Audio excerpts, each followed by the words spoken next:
ராமானுஜதயா பாத்திரம் ஞான வைராக்கியபூஷணம் ஸ்ரீமத்வேங்கடநாதார்யம் வந்தே வேதாந்ததேசிகம் யோ நித்யமச்யுதபதாம்புஜயுக்மருக்ம வியாமோஹதஸ்ததிதராணி த்ரிணாய மேனே அஸ்மத்குரோர்பகவதோஸ்ய தயைகசிந்தோः ராமானுஜஸ்ய சரணௌ சரணம் பிரபத்யே யஸ்ய சாரஸ்வதம் ஸ்ரோதோ வகுளாமோதவாசிதம் ஸ்ருதீனாம் விஸ்ரமாயாலம் ஷட்டாரிம் தமுபாஸ்மஹே வைகுண்டநாத விஜயாசன பூமிபால தேவேஷ பங்கஜ விலோச்சன சோரநாட்யான் நிக்ஷேப வித்தமகராயத கர்ணபாஷான் நாதம் நமாமி வகுளாபரணேன சார்த்தம் நாடி நீர் வணங்கும் தெய்வமும் உம்மையும் முன்படைத்தான் வீடில் சீர்ப்புகழாதிப்பிரான் அவன் மேவி உரை கோயில் மாடமாளிகை சூழ்ந்தழகாய திருக்குறுகூரதனை பாடியாடி பரவிச் சென்மின்கள் பல்லுலகேர் பரந்தே. 108 திவதேச வைபவங்கள்ல பாண்டி நாட்டு திருப்பதிகளில் ஆழ்வார் நவ திருப்பதிகளில் 9வது திருப்பதியான திருக்குறுகூர்னு சொல்லக்கூடியதான ஆழ்வார் திருநகரியினுடைய வைபவத்தை அனுபவித்துக் கொண்டு வருகிறோம். பிரம்மாண்ட புராணத்திலே சொல்லப்பட்டுள்ளதான ஆழ்வார் திருநகரி ஸ்தல புராணத்தை பார்த்துக் கொண்டு வருகிறோம். இந்த கஷேத்திரத்துக்கு ஆதிக்ஷேத்திரம், குருகாக்ஷேத்திரம், சேஷக்ஷேத்திரம் அப்படின்னு எல்லாம் பலவிதமான திருநாமங்கள் அப்படின்னு அனுபவித்தோம். இதிலே இதற்கு சேஷக்ஷேத்திரம் என்று பெயர் வருவதற்கு காரணம், ராமாவதார சமாப்தியிலே ஸ்ரீராமனாலே நியமிக்கப்பட்ட லக்ஷ்மணன் இங்கே திருப்புலி ஆழ்வாராக வந்து எழுந்தருளியிருக்கிறான். ஆதிசேஷாம்சமான லக்ஷ்மணன் இங்கே புளியமரமாக இருக்கிறபடியினாலே இதற்கு சேஷக்ஷேத்திரம் அப்படின்னு பார்த்தோம். இந்த சரித்திரத்திலே பிரம்மாண்ட புராணத்திலும் மற்றொரு புராணத்திலும் ஒரு சிறு வித்தியாசம். அதாவது, எங்கே லக்ஷ்மணன் புளிய மரமாக இருக்கணும் அப்படின்னா, பெருமாள் தன் கையில் இருக்கக்கூடிய கணையாழி மோதிரத்தை கொடுத்து, இந்த மோதிரத்தை கையில எடுத்துட்டு அப்படியே ஆகாச மார்க்கத்துல சஞ்சாரம் பண்ணிட்டு வா, எங்க இந்த மோதிரம் உன் கையில இருந்து விழறதோ அந்த இடத்துல நீ புளிய மரமாக முளைக்க கடவுதுன்னு சாதித்தார் அப்படின்னு ஒரு புராணம் சொல்றது. ஒரு புராணத்திலே பெருமாள் கையில ஒரு புஷ்பத்தை கொடுத்தார், அந்த புஷ்பம் எங்க விழறதோ அந்த இடத்துல லக்ஷ்மணன் புளிய மரமாக இருக்க வேணும் அப்படின்னு சொன்னார் அப்படின்னு இன்னொரு புராணம் சொல்றது. எது எப்படியோ பெருமாளுடைய திருவடி சம்பந்தம், பெருமாளுடைய கரஸ்பர்ஷம் பட்ட ஒரு வஸ்து, அது கணையாழின்னு சொல்லக்கூடிய மோதிரமோ அல்லது புஷ்பமோ அல்லது வேற ஏதாவது ஒரு வஸ்துவோ, அது எந்த இடத்துல வந்து விழறதோ அந்த இடத்துல இளைய பெருமாள்னு சொல்லக்கூடிய லக்ஷ்மணன் திருமணம் தாழ்வான் திருப்புலி ஆழ்வாராக நிக்க வேணும் அப்படின்னு பகவானுடையதான சங்கல்பம், பகவானுடையதான ஆக்ஞை. அதன்படி திருப்புலி ஆழ்வாராக ஆதிசேஷன் வந்து அவதாரம் பண்ணி இருக்கிறபடினாலே இதுக்கு சேஷக்ஷேத்திரம் அப்படின்னு பார்த்தோம். சுவாமி நம்மாழ்வாராலே மங்களாசாசனம் பண்ணப்பட்ட, சுவாமி நம்மாழ்வாராலே மட்டும் மங்களாசாசனம் பண்ணப்பட்ட 8 திருப்பதிகளுக்கு நடுவே இருக்கக்கூடியது இந்த 9வது திருப்பதி.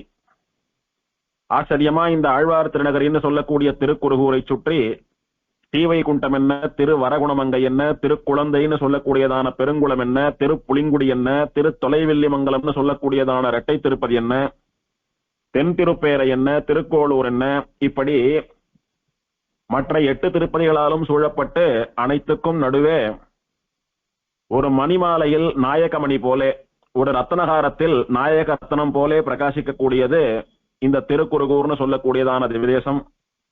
இதற்கு 2 காரணங்கள். ஒன்னும் சிருஷ்டிக்கு முன்னாலேயே எம்பெருமானாலே ஏற்படுத்தப்பட்ட க்ஷேத்திரம்னு சொல்லக்கூடியதான பெருமை, ஆதி க்ஷேத்திரம், ஆதி நாச்சியார், ஆதிநாதன் அப்படின்னு எல்லாம் ஆதின்னு இருக்கக்கூடியது ஒரு விசேஷம்.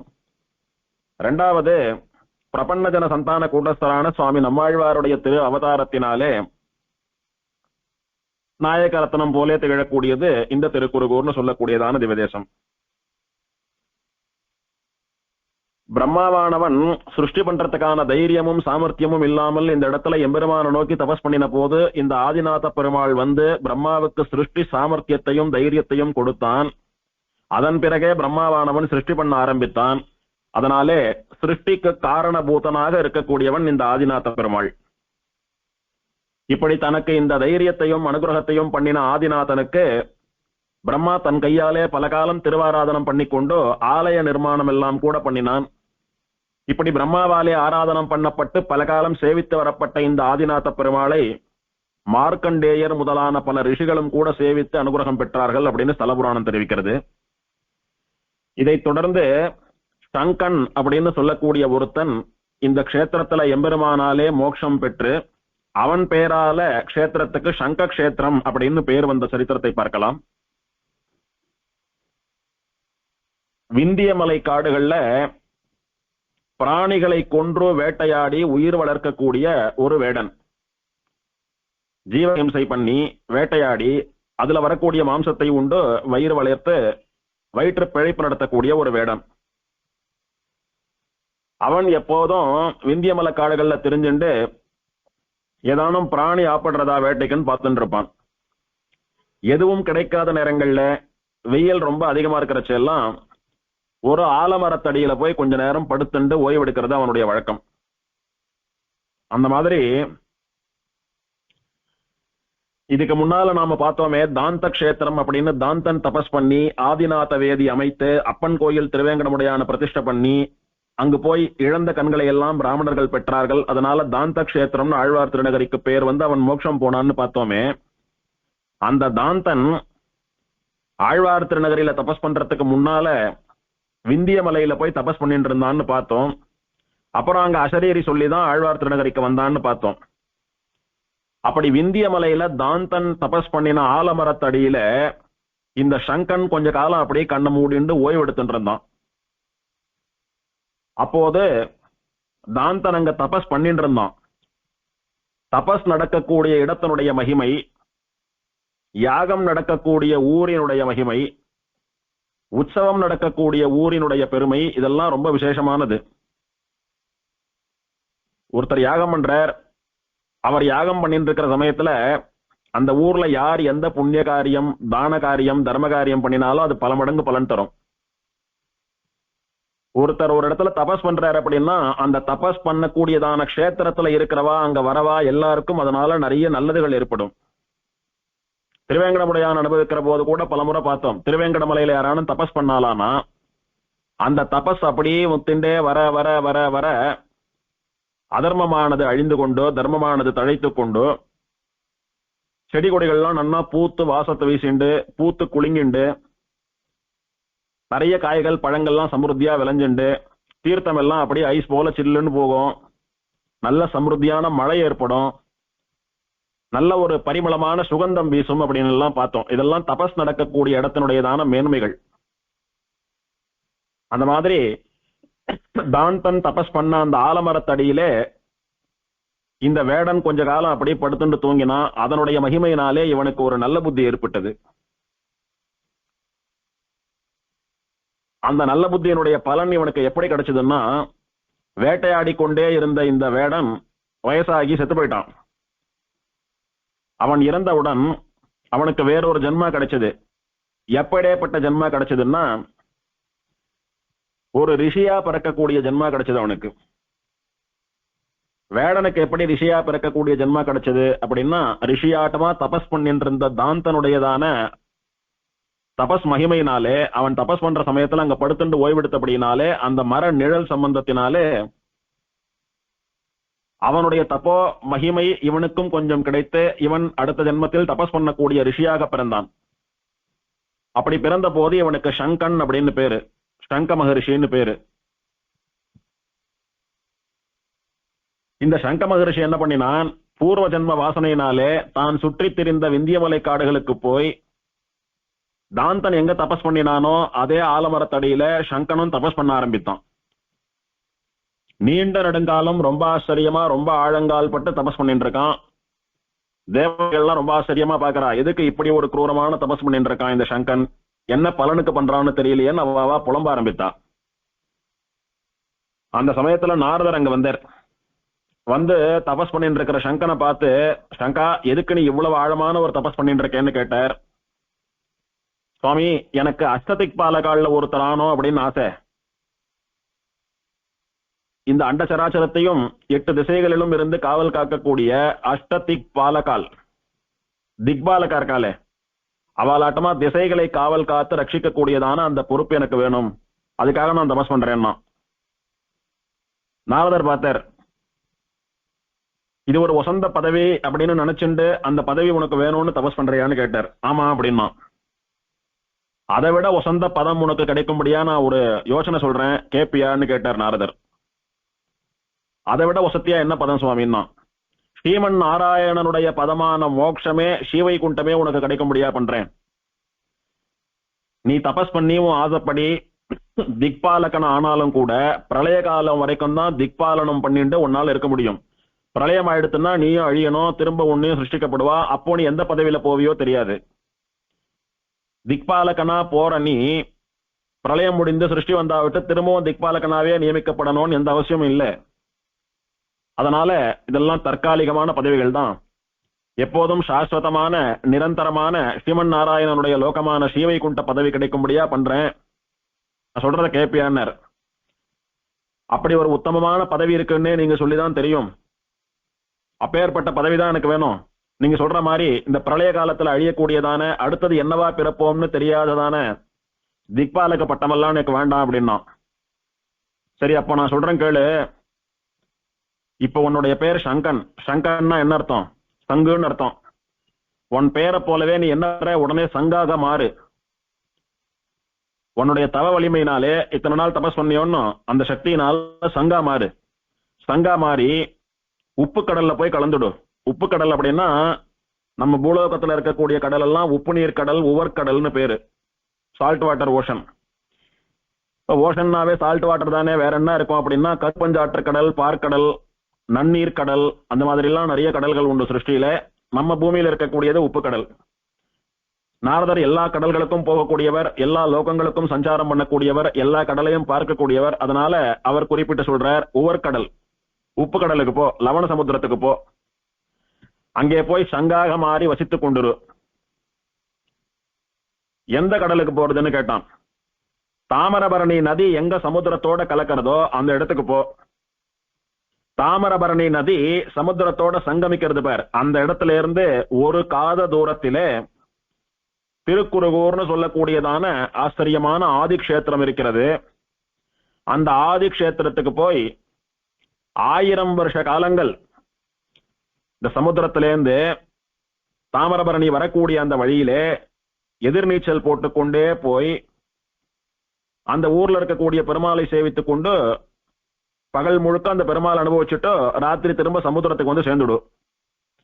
இந்த மாதிரி 1000 வருஷ காலங்கள் அந்த ஆதிக்ஷேத்திரத்தை சுத்தி சுத்தி வந்து பெருமாளை சேவிச்சுண்டு ராத்திரியானா கடல்ல வந்து தங்கிண்டுரு, உனக்கு அந்த எம்பெருமான் மோட்சம் கொடுப்பான் அப்படின்னு சொல்லி நாரதர் அனுகிரகம் பண்ணினார். எல்லா நதிகளும் கடல்ல போய் சேரணுமோன்னு அந்த மாதிரி நவதிருப்பதிகளுக்கு நடுவே ஆழ்வார் திருநகரியிலே ஓடக்கூடிய தாமிரபரணி நதி தூத்துக்குடி சமுத்திரத்துல போய் கலக்கிறது. தாமிரபரணி ஆழ்வார் திருநகரிலிருந்து தூத்துக்குடி சமுத்திரத்தை நோக்கி போறது. இந்த சங்கன் என்ன பண்ணணும்? சங்க மகர்ஷியா முனிவரா இருக்கக்கூடிய மனுஷ சரீரத்தோட இருக்கக்கூடிய இவன் நிஜமான சங்காக மாறி சமுத்திரத்திலேருந்து ஆத்த நோக்கி எதிர்நீச்சல் போட்டு ரிவர்ஸ் டைரக்ஷன்ல வரணும். வந்து ஆழ்வார் திருநகரி வந்தாவிட்டு தாமிரபரணி ஜலத்திலேருந்து சங்காக இருக்கக்கூடிய இவன் சங்க ரிஷியா மாறி கரையேறி வந்து ஆழ்வார் திருநகரி பெருமாளை சேவித்து ராத்திரி எல்லாம் பெருமாளை தியானம் பண்ணிட்டு இருந்துட்டு திரும்ப போய் பகல் வரக்கூடிய சமயத்துல பிரம்ம முகூர்த்த சமயத்துல சமுத்திரத்துல போய் கலந்துடணும். அப்படியா சொன்னார். சொன்ன போது இவன் என்ன பண்ணினா, சரி நான் அப்படியே பண்றேன் அப்படின்னு சொல்லி பண்ண ஆரம்பித்தான். ஆனா எப்படி பண்ண ஆரம்பித்தான்னா, சங்கனுடைய தபஸ் மகிமையினாலதானே இவனுக்கு, தாந்தனுடைய தபஸ் மகிமையினாலதானே இவனுக்கு இந்த ஒரு அனுகிரகம் ஏற்பட்டது. அதனால அந்த உட்டக்குறை தொட்டக்குறையோ என்னமோ தெரியல, தாந்தன் பிரதிஷ்டை பண்ண ஆதிநாத வேதி இருக்கு பாருங்க, அப்பன் கோயில், அந்த பெருமாள் ஆதிநாத பெருமாள் அப்படின்னு நினைச்சுட்டு அங்க போய் தபஸ் பண்ணிட்டு இருந்தான் சில காலம். நாம சொல்லி அனுப்பினோமே, இவனும் சரின்னுட்டு போனானே, தபஸ் பண்றானா இல்லையா அப்படின்னு பார்க்கலாம்னு நாரதர் வந்தார் ஒரு நாள். ஆதிக்ஷேத்திரத்துல ஆதிநாதன் கோவில்ல போய் பார்த்தார். சங்கன் எங்கேயும் தபஸ் பண்றதா காணோம். என்ன சொன்னோம், பண்ணலையே இவன் அப்படின்னா. அப்புறம் கொஞ்சம் அப்படி ஆகாச மார்க்கத்துல சுத்தி பார்த்தா ஆதிநாத வேதியில அப்பன் சன்னதியில திருவேங்கடமுடியான நோக்கி தபஸ் பண்ணிட்டு இருக்கான் சங்கன். அப்போ நாரதர் போய் கேட்டார், என்னடா நான் ஒரு இடத்துல சொன்னா நீ ஒரு இடத்துல பண்ணிட்டு இருக்கேன்னார். சுவாமி இதுதானே நீங்க சொன்ன இடம் இல்லையா அப்படின்னா. இல்ல, இது தாந்தனாலே பிரதிஷ்டை பண்ணப்பட்டதான ஆதிநாத வேதி. நான் சொன்னது பிரம்மாவாலே சேவிக்கப்பட்ட பெருமாள் ஆதிநாதன் பேர், ஆதிக்ஷேத்திர மூர்த்தியவன். நீ இப்ப இருக்கிறது தாமிரபரணி நதியினுடைய வடகரையில இருந்துட்டு இருக்க. நான் சொன்னது தாமிரபரணி நதியினுடைய தெற்கு கரையிலே, தென்கரையிலே. அங்க போய் தபஸ் பண்ணு, அவன் தான் ஆதிநாதன் அப்படின்னு நாரதர் சொன்னார். சரின்னு உடனே என்ன பண்ணா, இப்போ ஆழ்வார் திருநகரி ஆதிநாத பெருமாள் சன்னதி இருக்கக்கூடிய இடத்துக்கு போய் அங்க தபஸ் பண்ண ஆரம்பித்தான். இப்படி தபஸ் பண்ணிட்டே இருக்கிற போது இவனுடைய தபஸ் மகிமையினாலே சாதாரண ஒரு சங்காக அந்த சமுத்திரத்துக்கு போய் சேர்ந்தவன் இப்போ தபோ மகிமையினாலே சங்க ராஜாவாயிட்டான். அதாவது சங்க கூட்டங்களுக்கெல்லாம் அரசனாயிட்டான். ஆயிட்டு நம்ம ராஜா தினந்தோறும் எங்கேயோ போறாரு, எங்க போறாரு அப்படின்னு அந்த சங்கினங்கள்லாம் பின்தொடர்ந்து வந்தது. நான் பெருமாளை சேவிக்க போறேன்னா நாங்களும் வரோன்னவே சரி நீங்களும் வாங்கன்னு சொல்லி தினந்தோறும் எல்லா சங்கு இனங்கள் அந்த சமுத்திரத்துல இருக்கக்கூடிய அத்தனை சங்குகளையும் அழிச்சுண்டு தாமிரபரணி நதியில எதிர்நீச்சல் போட்டு வந்து ஆதிநாதனை சேவிச்சுட்டு போறது வழக்கமா வச்சுட்டு இருந்தோம். இந்த மாதிரி இருக்கிறச்ச ஒரு நாள் என்ன ஆச்சு, ஒரு ராட்சச திமிங்கலம், துஷ்ட திமிங்கலம் ஒண்ணு சமுத்திரத்துல அப்படியே இந்த சங்கராஜாவுக்கும் சங்கினங்களுக்கும் முன்னால வந்து நின்னு, உங்க அத்தனை பேரையும் நான் முழுங்கிடுவேன், ஒழுங்கா சமுத்திரத்துக்கு திரும்பி போயிடுங்க, இந்த மாதிரி எல்லாம் நீங்க ராஜ்யம் பண்ணிட்டு இருக்கிறது சரியில்லை, கேவலம் சங்க கூட்டங்கள், நீங்க என்னமோ சமுத்திரத்துக்கு ராஜாவாட்டமா உங்க இஷ்டத்துக்கும் போறதும் வரதுமா என்னமோ பண்ணிட்டு இருக்கீங்களேன்னு சொல்லி மிரட்டி உங்களை போக விட மாட்டேன், அப்படி போறதா இருந்தா ஒரு க்ஷணத்துல அத்தனை பேரையும் சேர்த்து விழுங்கிடுவேன் அப்படின்னு மிரட்டினான். என்ன பண்றதுன்னு தெரியாமல் சங்கன், அதாவது சங்கர் ரிஷியாக இருந்தவன் இப்ப சங்கர் ராஜாவா இருக்கான், சமுதிரத்துல இருக்கிற சங்கினங்களுக்கெல்லாம் தலைவரானா இருக்கான். அவன் ஒரு நிமிஷம் கண்ணை மூடி அப்படியே ஆதிநாத பெருமாளை மனமுருக வேண்டினான். உன்னை சேவிக்கிறதுக்காக வந்துட்டு இருக்கேன், நாரதர் வாக்கு பொய்க்க கூடாது, எனக்கு ஏற்பட்டிருக்கிற இந்த பிரதிபந்தகத்தை, இந்த தடையை நீதான் ஒழிக்கணும்னு பெருமாளை பிரார்த்திச்சுட்டான். உடனே அந்த சமுத்திரத்துல ஒரு ஆச்சரியமான திவ்ய புருஷன் தோன்றி இந்த சங்கினங்களை எல்லாம் விழுங்குறேன்னு சொன்ன பேர், உன்னை நான் விழுங்குடுறேன்னு சொல்லி அவ்வளவு பெரிய திமிங்கலத்தை சின்னதான ஒரு மீனாக மாற்றி வாயில போட்டு விழுங்கிட்டு போயிட்டான் ஒரு க்ஷணத்துல.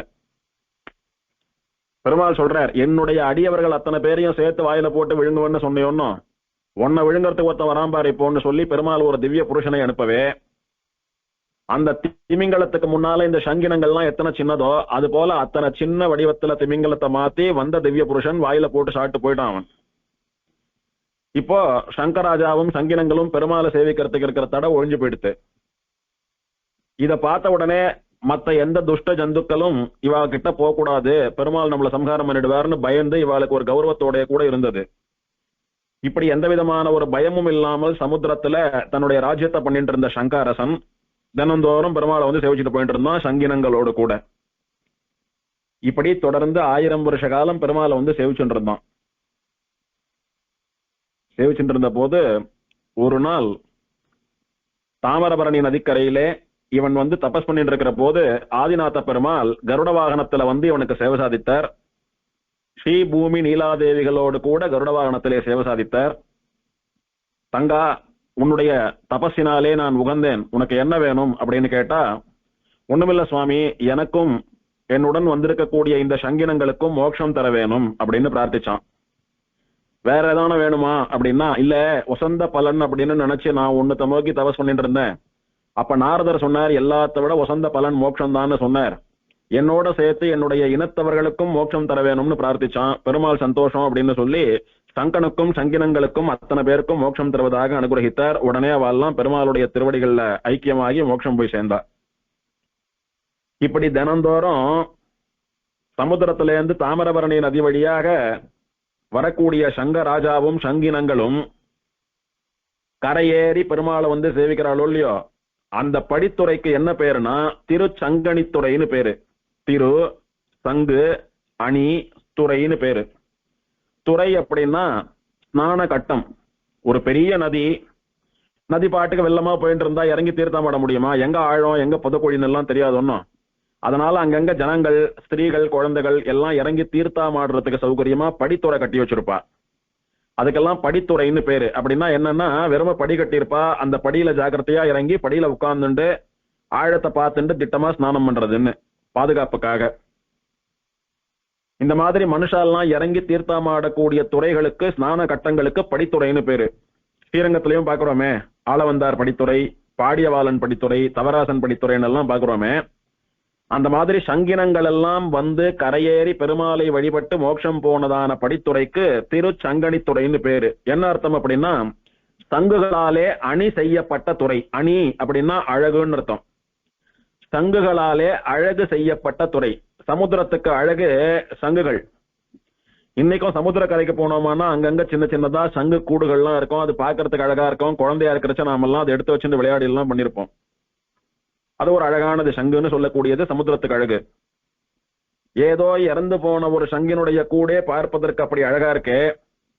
உயிரோடு இருக்கக்கூடிய சங்கங்கள் ஆயிரக்கணக்கிலே லட்சக்கணக்கிலே தினம் ராஜாவோட கூட படையா வந்து அந்த தாமிரபரணியில முதந்துண்டு வந்து மொத்தமா அணிவகுத்துண்டு வந்து பெருமாளை சேவிக்கிறதெல்லாம் எத்தனை அழகா இருக்கும்.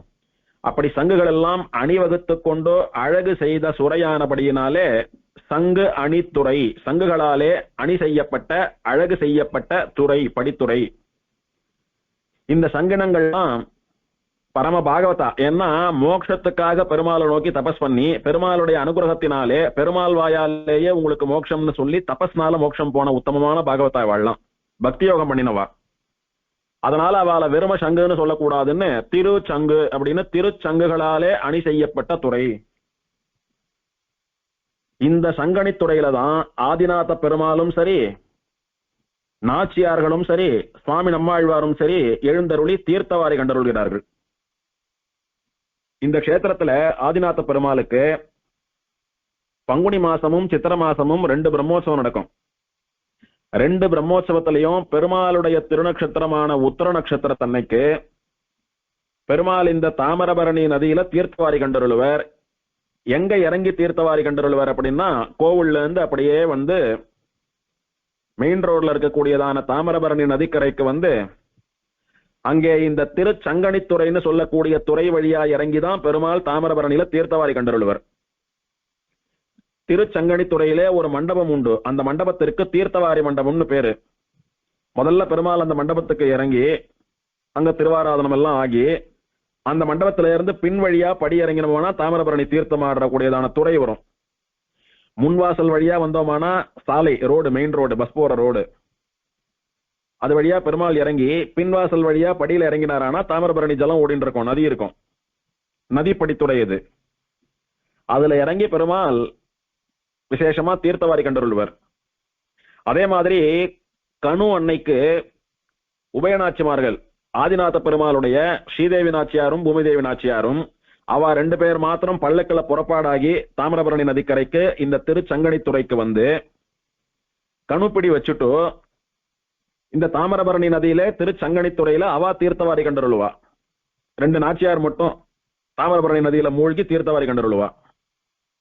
அதே மாதிரி வைகாசி விசாகத்தன்னைக்கும் மாசி விசாகத்தன்னைக்கும் சுவாமி நம்மாழ்வார் அவருடைய அவதாரத்தையும் அவருடைய அர்ச்சாவதாரத்தையும் கொண்டாடக்கூடிய விதத்திலே இந்த தாமிரபரணி நதியிலே திருச்சங்கணித்துறையிலே தீர்த்தமாடுவர்.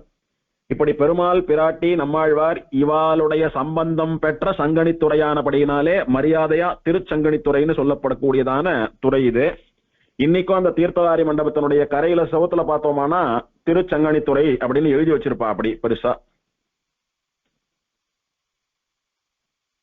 பெருமாள் சங்கனை பார்த்து ஒரு வார்த்தை சொன்னார். ஒருத்தன் மோட்சம் போறதுக்கு தான் நாரதர் வழிகாட்டினார்.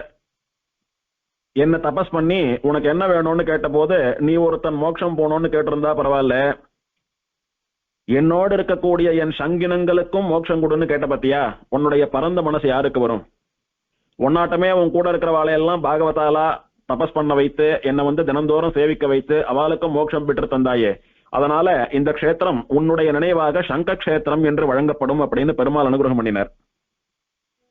இப்படி கருட வாகனத்துல ஸ்ரீ பூமி நீலாதேவிகளோட ஆதிநாத பெருமாளை சேவித்துக் கொண்டே சங்கனும் அவனுடைய இனத்தாரும் மொத்த பேரும் ஸ்ரீவைகுண்டம் போய் சேர்ந்தா. அவனுடைய நினைவாக ஆழ்வார் திருநகரிக்கு சங்க க்ஷேத்திரம்னு ஒரு பேர் வந்தது. இப்படி மகாபக்தர்கள் பலர் வந்து எம்பெருமானிடத்துல இங்க அனுகிரகம் வாங்கிட்டு இருக்கா. இப்படி நிறைய க்ஷேத்திர பெயர்கள் ஏற்பட்டபடியினாலே இதற்கு பஞ்சமகா க்ஷேத்திரம் அப்படின்னு ஒரு பேர் வந்தது. ஆதியில அதாவது சிருஷ்டிக்கும் முன்னாலே தோன்றியபடினாலே ஆதிக்ஷேத்திரம், பெருமாள் ரிஷிகளுக்கு வராகாவதார சேவையை காட்டியபடினாலே வராக க்ஷேத்திரம், ஆதிசேஷன் உரங்கா புலின்னு சொல்லக்கூடிய திருப்புலி ஆழ்வாராக அவதாரம் பண்ணி வாசம் பண்றபடினால சேஷக்ஷேத்திரம், தாமிரபரணின்னு சொல்லக்கூடிய புண்ணிய நதி, திருச்சங்கணித்துறைன்னு சொல்லக்கூடிய உத்தமமான தீர்த்த ஸ்நான கட்டம், இதெல்லாம் இருக்கக்கூடிய ஊரானபடியினாலே தீர்த்த கஷேத்திரம். தாந்தனுக்கு மோட்சம் தந்தபடியினாலே தாந்த கஷேத்திரம். இப்போ சங்கனுக்கு மோட்சம் தந்தபடியினாலே சங்க கஷேத்திரம். என்னெல்லாம் பலவிதமாக சொல்லப்பட்ட இந்த கஷேத்திரத்தை பிரம்மாண்ட புராணம் பஞ்சமகா கஷேத்திரம் அப்படின்னு சொல்லி புகழ்றது. பஞ்சமகா கஷேத்திரம்னு பேர் இதற்கு. இது மட்டும் இல்லாம இன்னும் நிறைய வைபவங்கள்லாம் கூட இந்த கஷேத்திரத்துல நடந்திருக்கு. அதுல இந்திரன் சாபம் நிவர்த்தி பெற்றதும் ஒண்ணு. இந்திரன் தேவலோகத்தை ஆண்டுண்டு பெரிய சக்கரவர்த்தியா தன்னுடைய மனைவியான இந்திராணியோடு கூட சந்தோஷமா வாழ்ந்துட்டு வந்தான். அவனுக்கு லௌகீக சுகங்கள் ரொம்ப அதிகம். மதுவை சாப்பிடுறது, மனைவியோடு கூட கூடியிருப்பது, நிறைய சுகபோகங்களை எல்லாம் அனுபவித்துக் கொண்டு ஆடலையும் பாடலையும் கண்டு கொண்டிருப்பது அப்படின்னு லௌகீக விஷயங்கள்லயே மனச நாட்டம் செலுத்தி அப்படி சுகபோகங்கள்ல தெளிச்சு கொண்டிருந்தான் இந்திரன். அந்த சமயத்துல இந்திரனுடைய தந்தையான காஷ்யப முனிவரும் தாயாரும் பேசிக்கிறா, நம்ம பையன் இந்திரன் நம்மளை பாக்குறதுக்கு வரவே இல்லையே, ராஜ்ய போகங்கள்ல சுகங்கள்ல மூழ்கி இருக்கிறானே, அல்ப சுகங்கள்ல மூழ்கி இருக்கிறானேன்னு வருத்தப்பட்டா ரெண்டு பேரும். என்னதான் பெரிய சக்கரவர்த்தியா இருந்தாலும் தாயார் தோப்பனார் வந்து கவனிச்சுக்காத அளவுக்கு என்ன அப்படி ஒரு வாழ்க்கை அவனுக்கு அப்படின்னு அவ ரெண்டு பேரும் பேசிட்டு இருந்தா. உடனே காஷ்யபர் சொன்னார், நீ ஒன்னும் விசாரப்படாதே, நான் போய் என்னன்னு பாத்துட்டு வரேன் அப்படின்னு இந்திரனை பாக்கிறதுக்காக தோப்பனாரான காஷ்யப மகரிஷி இந்திரனுடையதான ஆத்துக்கு வந்தார்.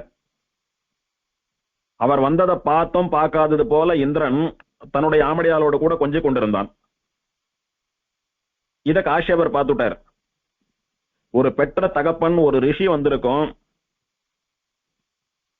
கொஞ்சம் கூட லஜ்ஜை இல்லாம ஆமடியால கொஞ்சம் இருக்கானே, நம்மளை பார்த்தா விட்டாவது வந்து பேசி 2 வார்த்தை சொல்லி உபசார வார்த்தை சொல்லி வரவேற்று இருக்க வேண்டாமா, உபசரித்து இருக்க வேண்டாமா அப்படின்னு கோபம் வந்துடுத்து இவருக்கு. கோபத்தோட இந்திரா அப்படின்னாரு. அவன் அப்போதான் காதுல வாங்கிக்காம ஆமடியாலே கொஞ்சம் இருந்தான். உடனே இவருக்கு கோபம் தலைக்கு ஏறிடுத்து. ஒரு ரிஷி ஒரு தகப்பன்னு கூட பார்க்காமல் கேவலம் அல்ப சுகங்கள்ல ஈடுபட்டு இந்த மாதிரி பெரியவால பெத்தவால தர்மிஷ்டாலான ரிஷிகளை எல்லாம் அவமதிச்சுட்டு இருக்கியே, இதெல்லாம் உனக்கு வருவதற்கு என்ன காரணம்? உன்னுடைய இளமை திமிர், உன்னுடைய செல்வ செருக்கு, உன்னுடைய பதவி திமிர், பதவி கர்வம், இதெல்லாம் தானே காரணம்.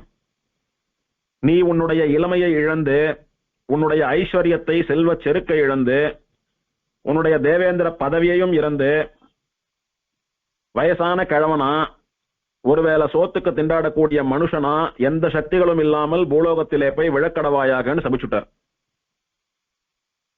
ஒரு க்ஷணத்துல இந்திரனுடையதான நிறம் மாறி போயிடுத்து.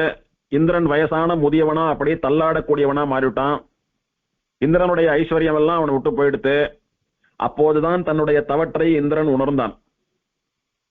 துடிதுடிச்சு போயிட்டான். கண்ணாடியில தன்னை பார்த்தான். என்ன இப்படி ஆயிட்டோமே, ஒரு க்ஷணத்துல விளையாட்டா சாபம் கொடுத்தார், இப்படி பழிச்சு போயிடுத்து அப்படின்னு பதறிண்டு போய் காஷ்யப மகரிஷியனுடைய காலில் விழுந்து சேவிக்கிறான். சுவாமி, என்ன மன்னிச்சுடுங்கோ, தெரியாம பண்ணிவிட்டேன், நீங்க சொன்ன மாதிரி இளமை திமிரில பணம் மிதப்புல பண்ணிவிட்டேன், இனிமேல் அந்த மாதிரி பண்ண மாட்டேன், ஒழுங்கா நடந்துப்பேன், எனக்கு சாப விமோசனம் கொடுங்கன்னு கெஞ்சினான். அப்போ காஷ்யபர் சொன்னார், பிரம்மாவுக்கு சாப விமோசனம் கொடுத்து பிரம்மாவுக்கு வரப்பிரதானம் பண்ணின பெருமாள் ஆதிக்ஷேத்திரத்துல தாமிரபரணி நதிக்கரையில ஆதிநாதனா ஆதிப்பிரானா எழுந்தருள் இருக்கான். அந்த க்ஷேத்திரத்துக்கு போய் அந்த புண்ணிய தீர்த்தமான தாமிரபரணியில தீர்த்தமாடிண்டு அந்த பெருமாளை நோக்கி தபஸ் பண்ணு. பெருமாள் உனக்கு வந்து சேவை சாதித்து அனுகிரகம் பண்ணினாரானா இழந்த எல்லாவற்றையும் நீ மீண்டும் பெறுவாய் அப்படின்னு சாப விமோசனத்தையும் சொன்னார் காஷ்யபர். அதே மாதிரி இவன் பூலோகத்திற்கு வந்து தாமிரபரணியில தீர்த்தமாடி தினம் ஆதிநாத பெருமாளை சேவித்து தபஸ் பண்ணி ஒரு நாள் பெருமாள் சேவை சாதிக்க என்ன வேணும்னு கேட்க, அப்பா எனக்கு கொடுத்த சாபத்தில இருந்து எனக்கு விமோசனம் தர வேண்டும், பழையபடி என்னுடைய அழகு, இளமை, என்னுடைய ஐஸ்வர்யம், என்னுடைய பதவி, என்னுடைய சக்தி இதெல்லாம் திரும்ப கிடைக்கணும், பழையபடி நான் போய் தேவலோகத்தை ஆண்டு இருக்கணும் அப்படின்னு பிரார்த்திச்சான். பெருமாள் ததாஸ்து அப்படியே ஆறுதுன்னார். பழையபடி எல்லாம் வந்துடுத்து. இந்திரன் இப்போது தேவேந்திரனா 33 கோடி தேவர்களுக்கும் அதிபதியாக ஆனான். அந்த நன்றியோட கூட தேவேந்திரனா தான் தலையில சூட்டின் இருக்கிற கிரீட்டம், ராஜ கிரீட்டம், முடி, அடியன் ஏற்கனவே சொல்லியிருக்கேன், கிரீட்டம் அப்படின்னா எல்லாம் ஒரே மாதிரி இருக்காது. யார் யாருடைய கெப்பாசிட்டி எவ்வளவோ அதுக்கு ஏத்த மாதிரி கிரீட்டம் வேறுபடும். இவன் தேவேந்திரன் அப்படின்னா இவனுடைய கிரீட்டத்தை பார்த்தாலே இது இந்திரனுடைய கிரீட்டம்னு சொல்லிடலாம். இவனாட்டமா வேற யாருக்கும் அந்த கிரீட்டம் இருக்காது. இப்ப வஜ்ராயுதம் அப்படின்னா எப்படி இந்திரனுடைய ஆயுதம்னு சொல்றோமோ அந்த மாதிரி கிரீட்டத்தை பார்த்தாலே இது இந்திரன் கிரீட்டம் தான் சொல்லிடலாம். அந்த மாதிரி அவனுடைய கிரீட்டத்தை தலையில போட்டுண்டு அந்த கிரீட்டத்தோட கூட விழுந்து பெருமாள் திருவடியில சேவித்தான். அப்படின்னா என்ன அர்த்தம்? இந்த கிரீட்டம், இந்த இந்திர பதவி, இதெல்லாம் நீ இட்ட பிச்சை, அதோடு கூட உன் திருவடிகளில் விழுந்து சேவிக்கிறேன்னு சாஷ்டாங்கமா பெருமாளை சேவித்தான். சேவிச்சுட்டு தன்னுடைய கிரீட்டத்தை எடுத்து பெருமாள் திருவடிகளில் வைத்து பக்தியோட எடுத்து கண்ணில் ஒத்தி தலையில சாத்தின்ட்டான். இதை நம்மாழ்வார் தன்னுடைய பாசுரத்தினாலே குறிப்பிடுகிறார். ஸ்திரங்களால் அமரர் வணங்கும் திருக்குறுகூரதனுள் அப்படின்னு சாதிக்கிறார். ஸ்திரங்களால் அமரர் வணங்கும் திருக்குறுகூர்.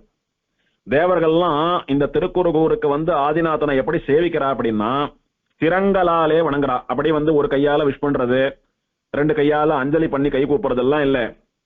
சாஷ்டாங்கமா அவளுடைய தலையையும் கிரீட்டத்தையும் கொண்டு போய் பெருமாள் திருவடியில வைத்து சேவிக்கிறா.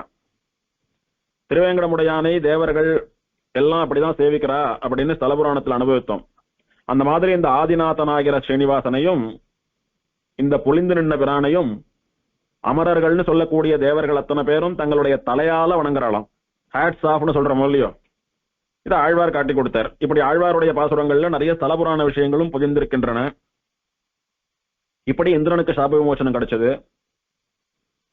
ஒரு முறை ஒரு ரிஷி கூட்டங்கள், ரிஷிகள்லாம் அப்படியே ஒரு கூட்டமா தீர்த்த யாத்திரையா போயிட்டு இருந்தா, அவ இந்த கஷேத்திரத்துக்கு வந்த போது இங்க ஒரு ஆச்சரியத்தை கண்டா. அது என்னன்னா, ஒரு யானையும் ஒரு வேடனும் மோட்சம் போனதை பார்த்தா இவா. அப்படி மகான்கள்லாம் நிறைய பேர் தாமிரபரணியில தீர்த்தம் ஆடிட்டோ ஆதி கஷேத்திரத்துல ஆதிநாதனை சேவிச்சுண்டு கொஞ்ச நாள் புண்ணிய கஷேத்திரமானபடினால அங்க வாசம் பண்ணிட்டு இருக்கலாம் அப்படின்னு வாசம் பண்ணிட்டு இருந்தா. வாசம் பண்ணிட்டு இருந்த போது அவ ஒரு ஆச்சரியத்தை கண்டா. என்ன ஆச்சரியம் அப்படின்னா, இவ கண்ணுக்கு முன்னாலேயே தாமிரபரணி நதிக்கரையில ஒரு யானைக்கும் ஒரு வேடனுக்கும் பெரிய சண்டை. இந்த வேடன் காட்டுல வேட்டையாடி பிழப்பு நடத்தக்கூடியவன். ஒரு யானையை பார்த்தான், சம்ஹாரம் பண்ணணும்னு குறி வைத்தான். அந்த யானை அவன் கண்ணில் மாட்டாம, அவன் கைக்கு அகப்படாம அப்படி போக்கு காட்டிண்டே ஓடி போச்சு. இதனால அவனுக்கு ரொம்ப கோபமாயிடுத்து. நமக்கு ரொம்ப போக்கு காட்டி நம்மள ரொம்ப தூரம் துரத்திண்டு வந்து அலைய விட்ட இந்த யானையை சும்மா விடக்கூடாது, கொன்றே தீர்வதுன்னு இன்னும் பழி வாங்குற எண்ணம் ஜாஸ்தியா எடுத்தவனுக்கு யானையை ரொம்ப கொடூரமா தாக்க ஆரம்பித்தான். ஏதோ இவன் கண்ல இருந்து மறையலான்னு பார்த்தா நம்மள விடமாட்டேன்றானே, இத்தனை கொலவெறி தாக்குதலோட கூட நம்மள தாக்குறானே, இவனை பேசாம விடக்கூடாதுன்னு யானைக்கும் கோபம் வந்து யானையை இவனை பலமா தாக்க ஆரம்பிச்சது. இப்படி ரெண்டு பேரும் ஒருத்தர் மேல ஒருத்தர் துவேஷத்தோட கண்ணா பின்னான்னு தாக்கிண்டு ஒருத்தரை தாக்கி ஒருத்தர் அடிச்சுண்டு, யானை தாக்கி இவன் செத்து போயிட்டான், இவன் தாக்கி யானை செத்து போயிடுது. ரெண்டும் ஒண்ணுக்கு ஒண்ணு அடிச்சுன்னு செத்து போயிடுது. இப்ப ரிஷிகள் எல்லாம் பார்த்தா, எப்படி இருந்தாலும் சண்டையில யானை வேடனை கொண்டுட்டோ, வேடன் யானையை கொண்டுட்டான். இப்ப ரெண்டு பேரும் கொலை பண்ணிருக்கா. அந்த கொலை பழிக்காக அவளுக்கு நரகவாசம் உண்டு. யமலோகத்திலிருந்து யமபட்டாள்லாம் வந்து இந்த யானையையும் இந்த வேடனையும் நரகத்துக்கு அழிச்சுட்டு போறா அப்படின்னு எதிர்பார்த்து காத்துட்டு இருக்கா. அந்த சமயத்துல ஸ்ரீவைகுண்டத்துல இருந்து ஒரு புஷ்பக விமானம் வந்து வேடனுடைய ஆத்மாவையும் யானையுடைய ஆத்மாவையும் ஸ்ரீவைகுண்டத்துக்கு அழிச்சுட்டு போறோம்னு சொல்லி விஷ்ணு தூதாலாம் வந்து இறங்கினான். அப்ப யம தூதர்கள்லாம் வந்து இவ ரெண்டு பேரும் ஒருத்தருக்கு ஒருத்தர் சண்டை போட்டுண்டு ஒருத்தர் கொன்னு கொலை செத்து போயிருக்கா. மகா பாவிகள், துராத்மாக்கள், இவாள நரகத்துக்கு அழிச்சுட்டு போய் சிக்ஷை பண்றதுதான் சரி. அதனால யமலோகத்துல இருந்து நாங்கெல்லாம் யம தூதாலாம் வந்திருக்கோம்னு சொன்னான். அப்போ விஷ்ணு தூதாலாம் சொன்னா, எல்லாம் வாஸ்தவம், இதுவே அது வேற இடத்துல நடந்திருந்ததானா சரி.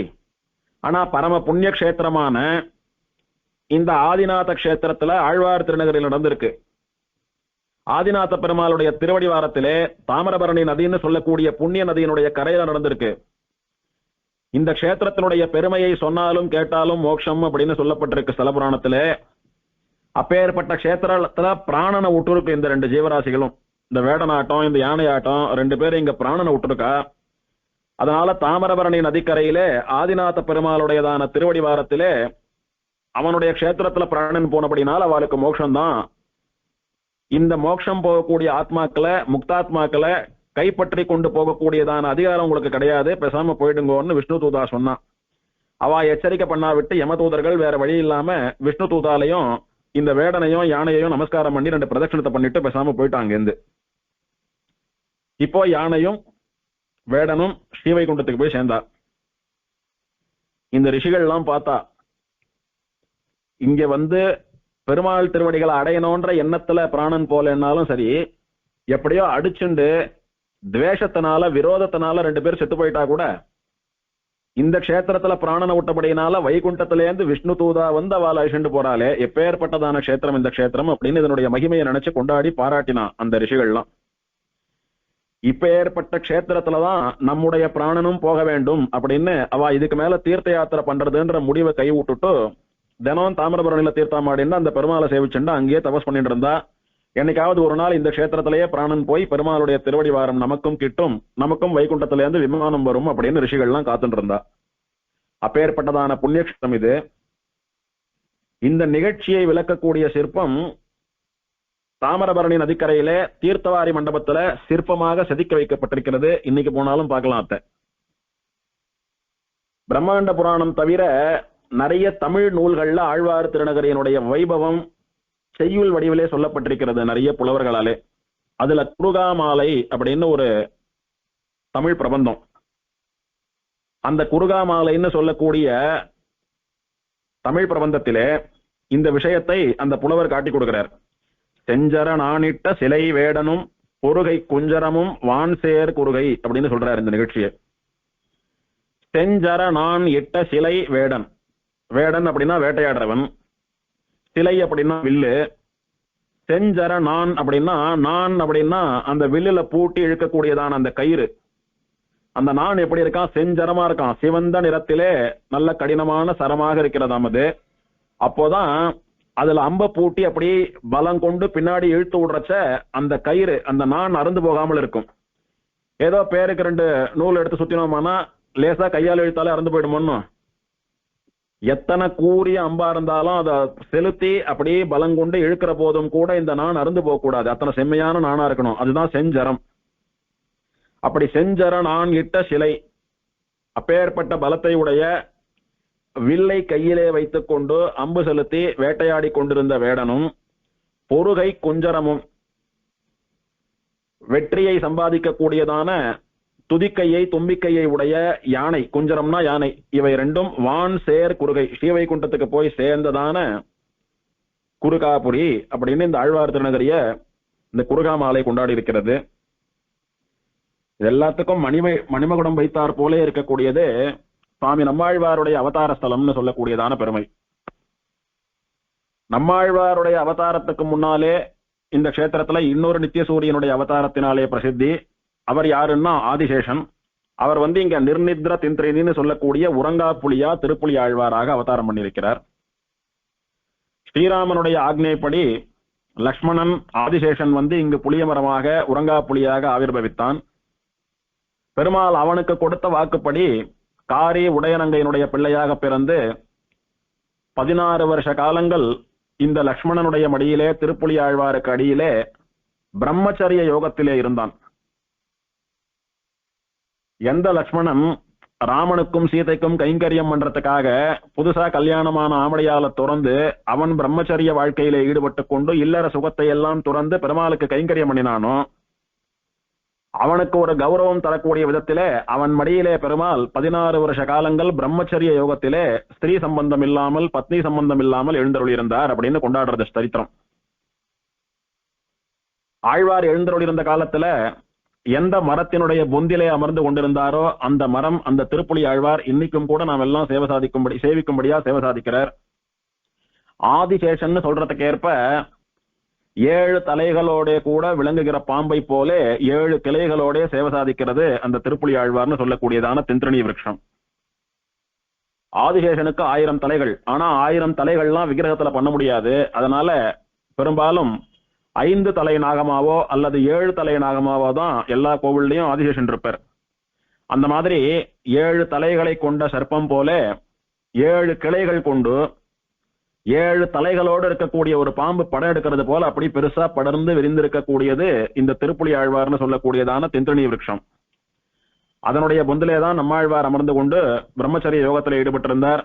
அங்கே இருந்துதான் 4 பிரபந்தங்கள் அருளி செய்தார். அங்கே இருந்துதான் மோட்சம் போனார் ஆழ்வார். அங்கே இருந்துதான் 36 திவதேசத்தை எம்பெருமான்களை மங்களாதாசனம் பண்ணினார் ஆழ்வார்.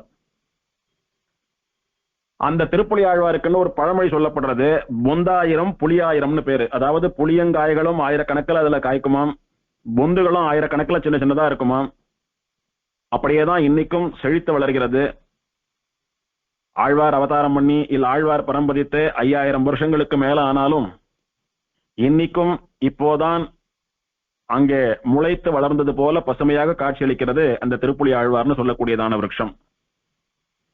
இந்த ஊர்க்காரா சொல்றா, இன்னைக்கும் நம்மாழ்வாருடைய திருவுள்ளத்திற்கு உகக்காத விஷயங்கள், சம்பிரதாய விரோதமான விஷயங்களே தானே இந்த ஊர்ல நடந்தா இன்னைக்கும் இந்த புளிய மரத்துல இருந்து நிணநீர் வடியறதான். நிணநீர் அப்படின்னா இந்த கண்ல இருந்து ஜலம் வடிகிறது போல, மரத்துல இருந்து வடியக்கூடிய கண்ணீர் போல அப்படின்னு சொல்றா. பெருமாள் எப்பவும் பிராட்டிய பிரியறதே இல்லை, பிராட்டி எப்போதும் பெருமாளோட சேர்ந்தே இருக்கா. ஆனா லக்ஷ்மணனுக்கு பெருமாள் சக்கரவர்த்தி திருமகன் வாக்கு கொடுத்திருக்கார், உன்னுடைய மடியிலே 16 வருஷ காலங்கள் பிரம்மச்சரிய யோகத்தில் இருப்பேன்னு சொல்லியிருக்கார். அந்த பிரம்மச்சரிய யோகத்துல பெருமாள் இருக்கிறச்ச பிராட்டி எப்படி பெருமாளை பிரிந்திருப்பது? பிரம்மச்சாரின்னா ஆமடியா சம்பந்தம் இல்லாமல் இருக்கிறவன் தானே பிரம்மச்சாரி, கல்யாணம் ஆகாதவன் தானே, ஸ்திரீ சம்பந்தம் இல்லாமல் இருக்கிறவன் தானே. பெருமாள் வாமனன்னு சொல்லக்கூடிய பிரம்மச்சாரியா, குரல் பிரம்மச்சாரியா, மகாபலியினுடைய யஜ்ஞவாட்டிகைக்கு போன போதும் பிராட்டி இல்லாம தான் போனான். அதாவது மத்தவா கண்ணுக்கு பிராட்டி தெரியல. பிராட்டி எங்க இருந்தான்னா, இந்த பிரம்மச்சாரி கிருஷ்ணாஜினம்னு சொல்லக்கூடிய மான் தோலை போத்திண்டு போனோம்னு சாஸ்திரம் சொல்றது. அந்த மாதிரி மான் தோலை போத்திண்டு போனானே, அப்போ அவன் மார்பிலே பிராட்டி இருந்தாலாம், மேல மான் தோலை போட்டு போத்தினபடினால பிராட்டி வெளியில தெரியல யார் கண்ணுக்கும், பாக்குறதுக்கு பிரம்மச்சாரி குழந்தைன்னு நினைச்சுட்டா. அந்த மாதிரி சூக்ஷ்ம ரூபத்திலையானும் பிராட்டி பெருமாளோட இருக்கணும். ஒன்னும் பிராட்டி பிரார்த்திச்சாலாம், நீங்க பாட்டுக்கு லக்ஷ்மணனுக்கு வரம் கொடுத்துட்டீங்கோ, 16 வருஷ காலம் உன்னுடைய மடியில பிரம்மச்சரிய யோகத்துல இருக்க போறேன்னு சொல்லி, என் நிலைமை யோசிச்சு பாப்பா, உங்களை விட்டு நான் எங்க போறதுன்னு பிராட்டி கேட்டாலாம். கவலைப்படாதே, உன்னை வக்குள மாலையா மகிழம்பூ மாலையாக மாற்றி உன்னை ஏற்றுக்கொள்கிறேன், பாக்குறவாளுக்கு ஒரு மகிழம்பூ மாலையை சாத்தின்னு உட்கார்ந்து இருக்கார் இவர் அப்படின்னு சொல்றது போல இருக்கும். ஆனா நீ என்னோடு இருக்கலாம், பிரம்மச்சரிய யோகத்துல இருப்பேனே ஒழிய உன்னை பிரிந்திருக்க மாட்டேன், கவலைப்படாதேன்னு பெருமாள் சொல்றார். உடனே இந்த காரியாரும் உடையனங்கையாரும் 10 நாளும் கடந்த 2ஆம் நாள் 12ஆம் நாள் அன்னைக்கு குழந்தை எடுத்துன்னு வந்து ஆதிநாத பெருமாள் திருவடிவாரத்துல போட்டு குழந்தைக்கு பேர் சூட்டினா பாருங்க, மாறன் ஸ்டடகோபன் அப்படின்னு. அப்போ பெருமாள் கழுத்துல இருக்கக்கூடிய, ஆதிநாத பெருமாள் கழுத்துல இருக்கக்கூடிய மகிழம்பூ மாலை தானாக நழுவி விழ அந்த மாலையை அர்ச்சக சுவாமி கொண்டாந்து குழந்தை கழுத்துல அணிவித்தார். கழுத்திலே அணிந்து கொண்ட வகுள மாலைன்னு சொல்லக்கூடிய மகிழம்பூ மாலையோடு கூட குழந்தை 12 நாள் குழந்தை தவழ்ந்து போய் திருப்புலி ஆழ்வார் அடியிலே பொந்திலே அமர்ந்து கொண்டது. 32 வருஷங்கள் அங்கே இருந்து அப்படியேதான் மோட்சத்துக்கு போச்சுன்னு ஆழ்வாருடைய சரித்திரத்தில் அனுபவித்தோம். அப்படி ஆதிநாத பெருமாளுடைய திருமார்பிலே இருக்கக்கூடிய திருமார்பு நாச்சியார் லக்ஷ்மி தேவி பிராட்டி மகிழம்பூ மாலையாக மாறி, அந்த மாலையை அர்ச்சகராலே ஆழ்வாருடைய கழுத்திலே அணிவிக்கப்பட்டு ஆழ்வாராக அவதாரம் பண்ணி இருக்கிற பெருமாள் ஸ்ரீமன் நாராயணனுடைய ஹிருதயத்தை அலங்கரிக்கக்கூடிய பிராட்டியா அந்த வகுளமாலை இருந்தது. அதனாலதான் ஆழ்வாரை குறிப்பிடுறச்ச வாட்டமில் வனமாலை மார்பினன்னு ஆழ்வார் பெருமாளை சொன்னது போல இவரை மகிழ் மாலை மார்பினன்னு சொல்றோம். மகிழ் மாலை அணிந்தவன், மகிழ் மாலை சென்னியான், மகிழ் மாலை கழுத்தினன்னு சொல்லாம் ஒன்னும், அது என்ன மகிழ் மாலை மார்பினன். பெருமாள் ஆழ்வார் வாட்டமில் வனமாலை மார்பினன் அப்படின்னார். அப்படின்னா இந்த வைஜெயந்தி வனமாலைன்னு சொல்லக்கூடியதான நித்தியசூரிய ஆபரணத்தை பெருமாள் மார்பிள தரிச்சுருக்கான்றார். அந்த மாதிரி நம்மாழ்வாரும் சாட்சாத் பகவானுடைய அவதாரம். கலோ தேவகா பராங்குஷகா, பெருமாள் தேவாதி தேவனான நாராயணன் கலியிலே பராங்குஷர்னு சொல்லக்கூடிய நம்மாழ்வாராக அவதாரம் பண்ண போறாருன்னு ஸ்தலபுராணம் சொல்லித்தோன்னு நேற்று பார்த்தோமே. அந்த பெருமாளுடைய மார்பை அலங்கரிக்கக்கூடிய பிராட்டியாக இந்த வகுள மாலை மகிழ் மாலை இருக்க போகிறது. அதனால மகிழ் மாலை மார்பினன், பெருமாளுடைய மார்பிலே தானே பிராட்டிக்கு வாசஸ்தானம். அதனால மார்பிலே தரித்தால்தான் அவன் பெருமாள், இவள் பிராட்டி. ஆகையினாலே பிராட்டி மகிழ் மாலையாக வகுள மாலையாக நம்மாழ்வார்னு சொல்லக்கூடிய பெருமாள் கழுத்தை அலங்கரித்தாள் அப்படின்னு சொல்றது. இப்படி ஸ்ரீதேவியானவள், கமலா அப்படின்னு சொல்லக்கூடிய ஸ்ரீதேவியானவள் வகுள மாலையாக மாறி ஆழ்வாருடைய கழுத்தை அலங்கரித்த கஷேத்திரமானபடியினாலே ஸ்ரீ கஷேத்திரம் அல்லது கமலா கஷேத்திரம் அப்படின்னு ஒரு பேர் உண்டு இந்த கஷேத்திரத்துக்கு. இப்படியெல்லாம் பெருமாளும் பிராட்டியும் இந்த கஷேத்திரத்தை ஆசைப்பட்டு அடைந்து அனுபவித்துக் கொண்டிருந்த போது மற்ற திவதேசத்து பெருமாள்கள்லாம் அவளுக்குள்ள பேசிண்டாலாம். சக்கரவர்த்தி திருமகன் ஸ்ரீராமன் மட்டும் நம்மாழ்வாரா அவதாரம் பண்ணி ஆதிசேஷன் சொல்லக்கூடிய திருப்புலி ஆழ்வார் மடியில உட்கார்ந்துண்டா போருமா, அர்ச்சாவதாரங்களான நாமெல்லாம் உட்கார வேண்டாமா அப்படின்னு போட்டி போட்டுண்டு அவள்லாம் ஆழ்வார் திருநகரிக்கு வந்து திருப்புலி ஆழ்வார் அடிக்கு வந்து திருப்புலி ஆழ்வாருடைய ஒரு ஒரு கிளையில ஒரு ஒரு பெருமாளை உட்கார்ந்துட்டாலாம். இருக்கிறதுலயே பெரிய பொந்துல நம்மாழ்வார் உட்கார்ந்துட்டு இருக்காரு. பொந்து 1000 புலி 1000 ஒன்னும் எங்கெல்லாம் பொந்து காலியா இருக்கோ அங்கெல்லாம் ஒரு ஒரு திவதேச பெருமாள் உட்கார்ந்துட்டார். எங்கெல்லாம் கிளைகள் இருக்கோ கிளைக்கு ஒரு பெருமாளா உட்கார்ந்துட்டா. சில இடத்துல இலைக்கு ஒரு பெருமாள் கூட உட்கார்ந்துட்டாலாம். அதாவது லோகத்துல இருக்கிற அத்தனை பெருமாளை வந்து உட்கார்ந்துட்டாங்க. ஆழ்வார் யார பாடுறாரோ அவா திவதேசம், பாடாதவாளுக்கு திவதேச அந்தஸ்து கிடையாது, அவ்வளவுதான். லோகத்துல எத்தனை பெருமாள் இருக்காளோ அத்தனை பேரும் வந்து உட்கார்ந்தாச்சு.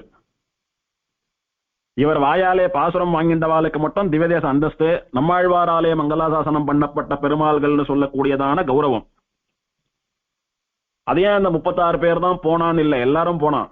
எப்படி எல்லாரும் போனா அப்படின்னா, இவெல்லாம் அந்த பொந்துகள் எங்கெல்லாம் இடங்காலியா இருக்கோ அங்கெல்லாம் போய் உட்கார்ந்துட்டா. எங்கெல்லாம் பொந்து காலியா இருக்கோ அங்கெல்லாம் பெருமாள்கள் ஃபர்ஸ்ட் கம் ஃபர்ஸ்ட் சர்வ் பேசிஸ்ல யாரெல்லாம் முதல்ல வந்தாலும் அவெல்லாம் பொந்து பிடிச்சுட்டா. இப்ப பொந்து தீர்ந்து போயிடுத்து. இடமில்லாதனால கிளைகள்ல உட்கார்ந்துட்டா சில பெருமாள்கள். இப்ப கிளையும் தீர்ந்து போயிடுத்து. வேற வழி இல்லாம இலைக்கு ஒரு பெருமாளா உட்கார்ந்துட்டாலாம். இப்படி இலையும் தீர்ந்து போனா விட்டுதான் பெருமாள்கள் வரக்கூடிய எண்ணிக்கை குறைஞ்சதாங்க. இத ஆச்சரியமான ஒரு தமிழ் பாட்டு நம்மாழ்வார் தாலாட்டுன்னு சொல்லக்கூடிய ஒரு நூல் வர்ணிக்கிறது. சிலை கோல நெற்றி திருமாது கேழ்வர் இலைக்கு ஒருவராக என்னை பாடு என்ன அப்படின்னு. சிலை கோல நெற்றி திருமாது அப்படின்னா அழகிய வளைந்த வில்லை போன்றே இருக்கக்கூடிய புருவங்களை உடைய நெற்றியை உடைய பேரழகியான திருமாது லட்சுமி தேவின்னு சொல்லக்கூடிய பெரிய பிராட்டியார்.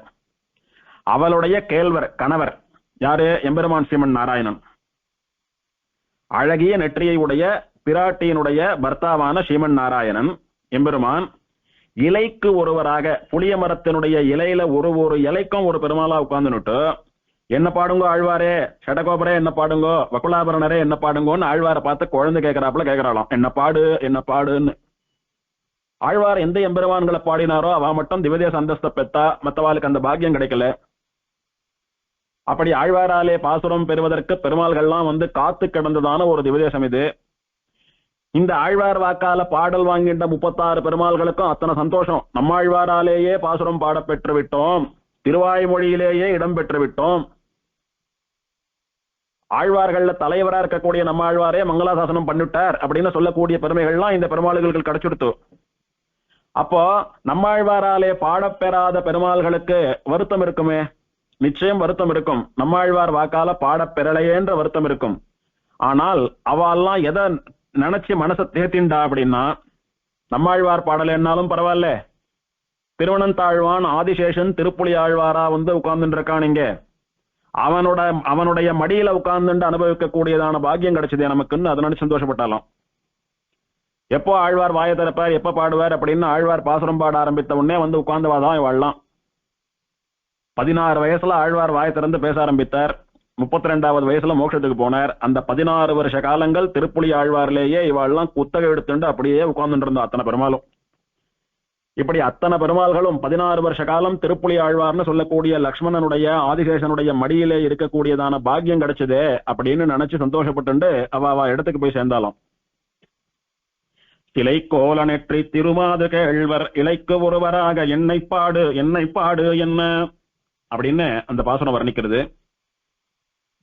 சுவாமி நம்மாழ்வாருடையதான ஒரு பெருமை, மற்ற ஆழ்வார்கள்லாம் பெருமாள் தேடி போய் மங்களாசாசனம் பண்ண, இவர் ஒருவர் மட்டுமே பெருமாள்கள் தேடி வந்து மங்களாசாசனத்தை பெற்ற ஏற்றமுடைய ஒரு ஆழ்வார் இவர். இன்னைக்கும் சுவாமி நம்மாழ்வார் சன்னதியினுடைய மண்டபம் இருக்கு பாருங்கோ, அந்த மண்டபத்தை பிரதட்சணமா வரைச்ச நம்மாழ்வாராலே மங்களாசாசனம் பண்ணப்பட்ட 36 திவ்ய தேசத்து எம்பெருமான்களுடைய சிற்பமும் ஸ்தவத்துல செதுக்கப்பட்டிருக்கிறது. ஸ்ரீரங்கநாதன் என்ன, திருவேங்கடமுடையான் என்ன, நவதிருப்பதி பெருமாள்கள் என்ன, மலைநாட்டு பெருமாள்கள் என்ன, யாரையெல்லாம் நம்மாழ்வார் பாடினாரோ எல்லாரையும் யூனிஃபார்ம் கேப்ல ஆச்சரியமா அந்த மண்டபத்துல செதுக்கி வச்சிருக்கா. இன்னைக்கும் அந்த மண்டபத்துக்கு திருமாமணி மண்டபம்னு பேரு. திருமாமணி மண்டபம் அப்படின்னா ஸ்ரீவைகுண்டத்துல பெருமாள் உட்கார்ந்து இருக்கிற மண்டபத்துக்கு திருமாமணி மண்டபம்னு பேரு.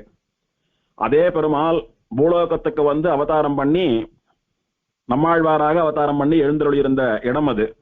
அதனால வைகுண்டநாதனுக்கு சமானமான நம்மாழ்வார் எழுந்தருளி இருக்கக்கூடிய மண்டபத்திற்கு திருமாமணி மண்டபம்னு பேரு. அந்த மண்டபத்தை பிரதட்சணமா வரைச்ச கவனமா பிரதட்சணம் பண்றதுல குறியா இல்லாம மண்டபத்தினுடைய சோவத்துல பெருமாள்கள்லாம் சேவை சாதிக்கிறாளே அவளை சேவிக்கணும்ன்ற எண்ணத்தோட நிதானமா கொஞ்சம் கவனிச்சு பிரதட்சணம் பண்ணோமானா 36 பெருமாள்களையும் சேவிக்கலாம் ஆச்சரியமா. இப்படி ஆச்சரியமா ஆழ்வாருடைய அவதாரத்தினாலே, ஆழ்வாருடைய வாசத்தினாலே, திருப்புலி ஆழ்வாருடைய சம்பந்தத்தினாலே ஏற்றம் பெற்றதான திவ்யதேசம் இது. திருப்புலி ஆழ்வார் அவதாரம் பண்ணினபடினாலே சேஷக்ஷேத்திரம்னு பேரு. அப்ப நம்ம ஆழ்வார் அவதாரம் பண்ணினதுனால ஒரு பேர் ஏற்படணும். அதுதான் ஆழ்வார் திருநகரின்னு தமிழ் பேரு. சம்ஸ்கிருதத்திலே ஷடகோப கஷேத்திரம், வகுலபூஷண கஷேத்திரம் அந்த மாதிரி ஏதான வந்திருக்கணும். ஆழ்வார் வேதம் தமிழ் செய்த மாறன், எய்தற்கு அரிய மறைகளை 1000 இன் தமிழால் செய்தற்கு உலகில் வரும் ஷடகோபன். கத்துக்கிறதுக்கு கஷ்டமா இருக்கக்கூடியதான சம்ஸ்கிருத வேதங்களை எல்லாம் இனிய தமிழிலே பாசுரங்களாக பாடுவதற்காக வந்தவர் ஆழ்வார். அதனால ஆழ்வாருக்கு தமிழ் தான் பிரதானம். அதனால சேஷக்ஷேத்திரம் போல ஷடகோப கஷேத்திரம் என்ற சம்ஸ்கிருதத்திலே இல்லாமல் ஆழ்வார் திருநகரி அப்படின்னு தூய தமிழிலே, இனிமையான தமிழிலே இந்த திவதேசத்திற்கு ஆழ்வாரை வைத்து ஒரு திருநாமம் ஏற்பட்டது. இந்த கஷேத்திரத்துக்கு இன்னொரு பெருமை, ஸ்வயம்புவாக தோன்றிய ஆழ்வாருடையதான விக்கிரகம் சேவை சாதிக்கக்கூடிய பெருமை. ஆழ்வார் பரமபஜித்த பின்பு மதுரகவி ஆழ்வார் சொல்ல முடியாத துக்கத்தோட கூட கதறினார், அழுதார், கண்ணீர் விட்டார். ஆழ்வாருடைய பிரிவை பொறுத்துக் கொள்ள முடியாதபடி பலவாறாக துடித்தார். ஒருவாறு தன்னை தேற்றிக்கொண்டு ஆழ்வார தியானம் பண்ணி, உங்களை பிரிந்திருக்க முடியவில்லை, உங்களை அனுபவிப்பதற்கும் ஆராதனம் பண்ணுவதற்கும் உற்சவாதிகள் பண்ணுவதற்கும் உங்களுடைய பிம்பம் ஒன்றை தர வேணும் அப்படின்னு ஆழ்வார பிரார்த்திக்க, ஆழ்வார் யோக தசையிலே மதுரகவிகளுக்கு சேவை சாதித்தருளி தாமிரபரணி ஜலத்தை காய்ச்சினா என்னுடைய விக்கிரகம் கிடைக்கும்னு சொல்ல, அப்போ மதுரகவிகள் தாமிரபரணி ஜலத்தை காய்ச்சின போது கையில திருதண்டத்தை பிடித்துக் கொண்டு இடுப்பிலே அரை வஸ்திரத்தை காஷாயத்தை உடுத்திக் கொண்டிருக்கக்கூடிய ஒரு சன்னியாசியினுடைய ரூபத்தை கண்டார். அப்போ யோக தசையிலே சேவை சாதிக்கக்கூடிய நம்மாழ்வாரை பார்த்து, சுவாமி இதை உங்களாட்டமா தெரியலையே, ஏதோ சன்னியாசி போல இருக்கிறதுன்னு சொல்ல, ஆமாம் இவர் பவிஷ்யத் ஆச்சாரியன், அதாவது வருங்காலத்திலே வரப்போகிற ஆச்சாரியன். இந்த விக்கிரகத்தையும் கௌரவமா ஆராதனை பண்ணிட்டு வாங்கோ, இந்த ஆச்சாரியனால பல பேர் மோட்சத்துக்கு போறான்னு சொன்னார். அவர் தான் சுவாமி ராமானுஜர். 2வது முறையா தாமிரபரணி ஜலத்தை காய்ச்ச சொன்னார். அப்போது வந்ததுதான் இப்போது ஆழ்வார் திருநகரியிலே சேவை சாதிக்கக்கூடிய நம்மாழ்வாருடையதான உற்சவ விக்கிரகம். அந்த விக்கிரகத்தை பார்த்த உடனே நம்மாழ்வார நேர்ல சேவித்த மதுரகவி ஆழ்வாருக்கு அத்தனை சந்தோஷம். இவர் தான் நம்ம ஆச்சாரியன், இவர் தான் சுவாமி நம்மாழ்வார். ஆச்சரியமா உபதேச முத்திரையெல்லாம் வச்சுண்டு, கையில கிரந்தத்தை வச்சுண்டு, தலையில உச்ச குடுமி எல்லாம் போட்டுண்டு கண்ணநாட்டமா கொழுகொழுன்னு இருக்கார். இவர் தான் நம்மாழ்வார்னு பார்த்த உடனே சந்தோஷம். அந்த நம்மாழ்வார் விக்கிரகத்தை தன்னுடைய கையாலே ஆழ்வார் திருநகரி திவதேசத்திலே பிரதிஷ்டை பண்ணி அவருக்கு நித்தியாராதனங்கள் உற்சவங்கள்லாம் பண்ணிட்டு வந்தார் மதுரகவிகள். இப்படி தாமிரபரணி நதியிலிருந்து மதுரகவிகளாலே காய்ச்சப்பட்ட போது அந்த நதி ஜலத்திலிருந்து அவதாரம் பண்ணின நம்மாழ்வார் ஒரு மாசி மாசம் விசாக நட்சத்திரத்தன்னைக்கு அவதாரம் பண்ணினார். அதனால மாசி விசாகம் ஆழ்வாருடைய அர்ச்சாவதார நாள். அதை முன்னிட்டு ஆழ்வாருக்கு 13 நாள் உற்சவம் நடக்கிறது. 12ஆம் நாள் அன்னைக்கு விசாகத்தன்னைக்கு, மாசி விசாகத்தன்னைக்கு ஆழ்வார் தாமிரபரணியிலே தீர்த்தவாரி கண்டருள்கிறார். அப்பேற்பட்டதான ஒரு விக்கிரகம் இங்கே இன்னும் சேவை சாதிக்கிறது. ஆழ்வாருக்கு முன்னாலே தோன்றிய பவிஷ்யதாச்சாரிய விக்கிரகமும் நம்மாழ்வார் கோவிலுக்கு பின்னால இருக்கக்கூடிய ராமானுஜ சதுர்வேதி மங்கலம்னு சொல்லக்கூடியதான இடத்திலே பவிஷ்யதாச்சாரியன் சன்னதின்னு சொல்லக்கூடிய சன்னதியிலே திருவாராதனம் கண்டருள்கிறார். அவரையும் சேவிக்கலாம் இன்னைக்கு. இப்படி ஸ்வயம்புவா தாமிரபரணி நதி ஜலத்திலிருந்து அவதாரம் பண்ணின ராமானுஜருடையவும் சுவாமி நம்மாழ்வாருடையவும் விக்கிரகங்கள் இந்த கஷேத்திரத்துக்கு இன்னும் பெருமை சேர்ப்பன.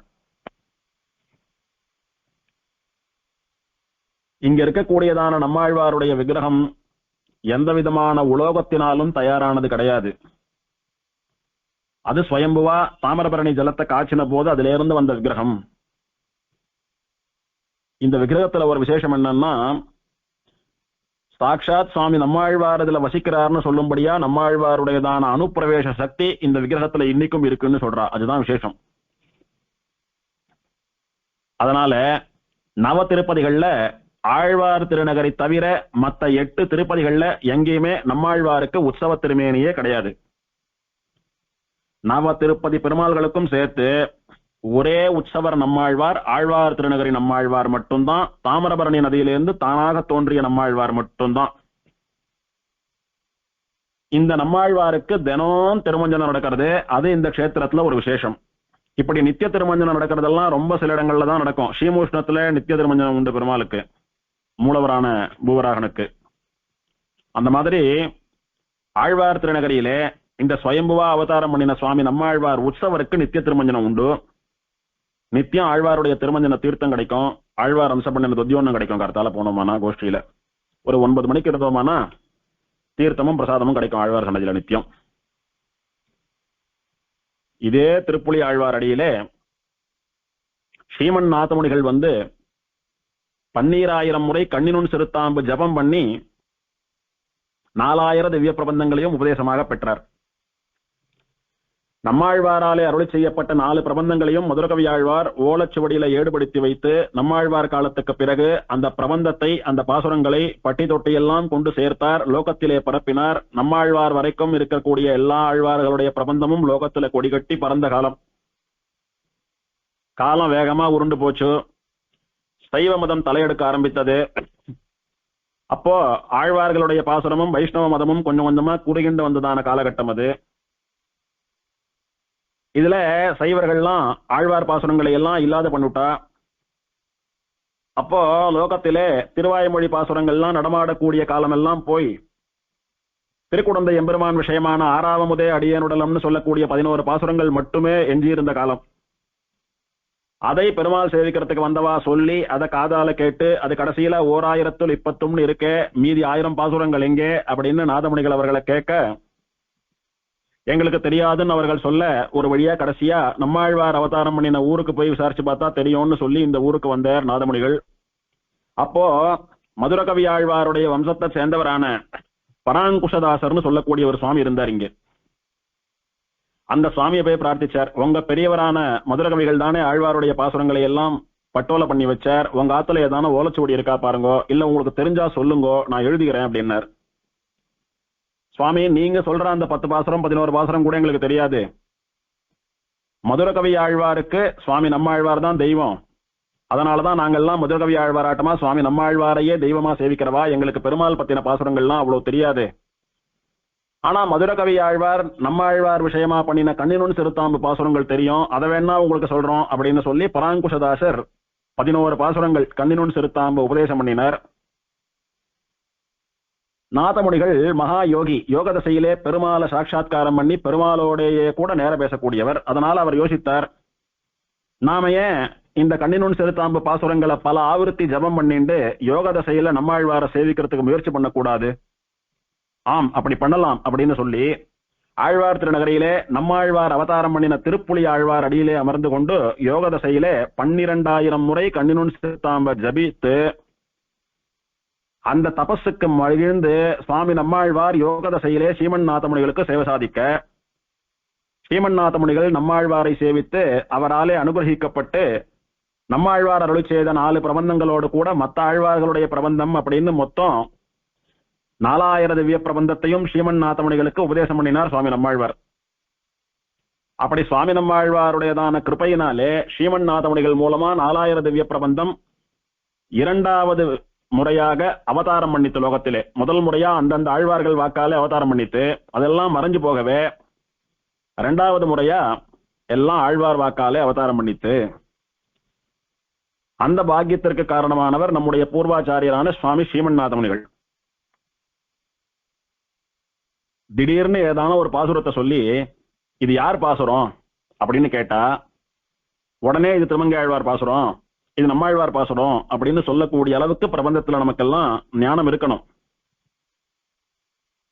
அதுதான் பிரபந்தத்தை ஆழங்கால் பட்டு ஈடுபாட்டோட கத்துக்கிறது. வேலுக்குடி வரதாச்சாரிய சுவாமி சொல்லுவாராம் தமாஷா, ஒரு பாசுரத்தை சொல்லி இது யார் பாசுரம் அப்படின்னு கேட்டா பதில் தெரியலன்னா பரவாயில்ல, ஆழ்வார் பாசுரம்னு சொல்லிடுவோம் அப்படின்னு வரோம். அப்படின்னா என்ன அர்த்தம்? 12 பேரையும் ஆழ்வார்னு தான் சொல்றோம். மதுரகவி ஆழ்வார், பேயாழ்வார் அப்படின்னு சொல்லலைன்னாலும் பொதுவா ஆழ்வார்னு சொன்னா அவளையும் சுவாமின்ற மாதிரி ஆழ்வார்னு சொல்லலாம் இல்லையோ? ஏதோ ஒரு ஆழ்வார், 12 பேர்ல ஏதோ ஒரு ஆழ்வாருடைய பாசுரம்னு ஒரு அர்த்தமா இருது. அப்படி சொன்னாலும் தப்பில்லை. ஆனா அதுக்கு விசேஷமான ஒரு அர்த்தம் உண்டு. என்னன்னா, முதல் முறை 12 ஆழ்வார்களும் 24 பிரபந்தங்களை அருளி செய்தா, அதனால இது நம்மாழ்வார் பாசுரம், இது பேயாழ்வார் பாசுரம், இது குலசேகர ஆழ்வார் பாசுரம்னு சொல்றோம். ஆனா எல்லாம் மறைஞ்சு போயிடுத்து லோகத்துல. 2வது முறையா ஸ்ரீமன் நாத்தமணிகளுக்கு சுவாமி நம்மாழ்வார் தானே 4000த்தையும் 12,000 பாசுரத்தையும் உபதேசம் பண்ணினார். ஸ்ரீமன் நாத்தமுனிகளால இந்த லோகத்துல பரப்பப்பட்ட, ஸ்ரீமன் நாத்தமுனிகளுக்கு சுவாமி நம்மாழ்வாராலே உபதேசம் பண்ணப்பட்ட அந்த 4000 திவ்ய பிரபந்தம் தானே நாம இப்ப சேவிச்சுட்டு இருக்கோம். அதனால அதெல்லாம் நமக்கு கொடுத்தவர் யாரு? அதெல்லாம் யாரோட பாசுரம்னா ஆழ்வாரோட பாசுரம். ஆழ்வார் அப்படின்னாலே சுவாமி நம்மாழ்வாரத்தான் குறிக்கும். அதனால பாசுரம் யாருதுன்னு தெரியலன்னா வருத்தப்பட வேண்டாம், ஆழ்வார் பாசுரம்னு சொல்லிடுங்க. ஏன்னா ஆழ்வார் தானே நாத்தமுனிகளுக்கு 4000த்தையும் திரும்ப உபதேசம் பண்ணினார், புனருபதேசம் பண்ணினார் அப்படின்னு சுவாமி தமாஷா சொல்லுவாராம். அப்படி 4000த்தையும் மீண்டும் நமக்கெல்லாம் அனுகிரகித்த தாயாக இருக்கக்கூடியவர் சுவாமி நம்மாழ்வார். அதற்கு காரணபூதராக இருக்கக்கூடியவர் சுவாமி ஸ்ரீமன் நாதமுனிகள். இப்பேற்பட்டதான இந்த திவதேசத்தினுடைய பெருமை இன்னும் நிறைய இருக்கிறது. அதை நாளைக்கு உபன்யாசத்துல பார்க்கலாம். ஸ்ரீநகர்யாம் மகாபுர்யாம் தாமிரபரண்யுத்தரே தட்டே சிந்திரிணி மூலதாம்னே ஸ்ரீஷடகோபாய மங்கலம். ஸ்ரீரார்த்தூப்புள் திருவேங்கடமுடையான் திருவடிகளே சரணம்.